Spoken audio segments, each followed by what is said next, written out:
ஐநா மனித உரிமைகள் பேரவையால் ஸ்ரீலங்கா அரசாங்கத்தை பாதுகாத்த முன்னாள் நாடாளுமன்ற உறுப்பினர் எம். சுமந்திரன் தற்போது தமிழ் மக்களுக்கு ஆதரவாக செயற்படுவதாக கூறி நாடகமாடுவதாக தமிழ் தேசிய மக்கள் முன்னணியின் பொதுச் செயலாளர் செல்வராசா கஜேந்திரன் குற்றம் சுமத்தியுள்ளார். அனுரகுமாரவினுடைய அரசாங்கத்திலே இப்பொழுது பாடல்களை பாடினார் என்பதற்காக கைதுகளும், பெரும்பான்மை இனத்தைச் சேர்ந்த ஒருவரே தமிழர்களுக்கு நடந்தது இனப்படுகொலை என்பதை சொன்னதற்காக அவர் கைது செய்யப்பட வேண்டும், அவர் சிறையில் அடைக்கப்பட வேண்டும் என்று அங்கே போலீஸ் விசாரணைகளும் சிங்கள பெரும்பான்மை ஆயர் மன்றமும் திரளுகின்றது என்று சொன்னால் சிங்கள இனவாதிகள் இப்பொழுது மீண்டும் முருகத் தொடங்கிவிட்டார்கள். அப்ப சிங்கள இனவாதிகள் இன்று வந்து கூச்சல் எடுக்கின்ற நிலைமை வந்திருக்கிறது என்று சொன்னால் அந்த இனவாதிகளுக்கு எதிரான விசாரணையில் இருந்து அவர்கள் பாதுகாக்கப்பட்டதனால் தான் அவர்கள் இன்று 17 ஆண்டுகள் அமைதியாக இருந்துவிட்டு இப்பொழுது மீண்டும் தங்களுடைய இனவெறியை காட்டத் தொடங்கியிருக்கிறார்கள்.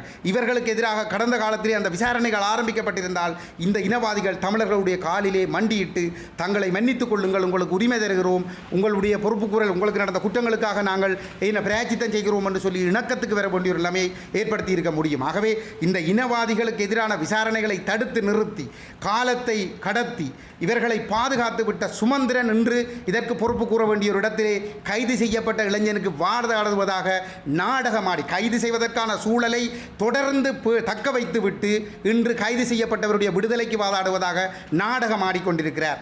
மக்கள் இதை புரிந்து கொள்ள வேண்டும். இல்லை என்று சொன்னால் கைகளில் தவழுகிற உங்களுடைய குழந்தைகளும் நாளை சிறைக்கு செல்லுகின்ற ஒரு நிலைமை உருவாகும். இந்த இளைஞன் இன்று பாட்டு பாடுகிற இளைஞனுடைய வயதை எடுத்துக்கொண்டால் அவர் மிகச்சிறியவர். அவருக்கு விடுதலை புலிகள் இயக்கத்தையே தெரியாது. அப்படி இருக்கிற ஒரு பிள்ளை வளர்ந்து வந்திருக்கிற பொழுது இன்று அவன் குற்றவாளியாக்கப்படுகிறான் என்று சொன்னால் கைகளில் தவழுகிற உங்களுடைய குழந்தைகளும் இந்த பயங்கரவாத தடைச்சட்டத்துக்கு இரையாக வேண்டி வரும்.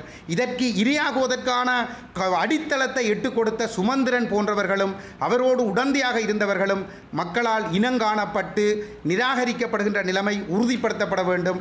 ஏனென்றால் இந்த அவலத்துக்கு இவர்கள்தான் காரணம். வெறும் தமிழர்கள் மட்டுமல்ல, தென்னிலங்கையிலிருந்து தமிழர்களுக்காக குரல் கொடுக்கின்ற பெரும்பான்மை இனத்தவர்கள் கூட இன்று சிங்கள இனவாதிகளால், குறிப்பாக ராஜபக்சர்களுக்கு ஆதரவானவர்களால் இலக்கு வைக்கப்பட்டு அவர்கள் கைது செய்யப்பட வேண்டும் என்ற ஒரு நிலைமை உருவாக்கப்படுகிறது என்று சொன்னால் இந்த இனவாதிகள், இனப்படுகொலையாளிகள் பாதுகாக்கப்பட்டதனால் தான் நடக்கிறது.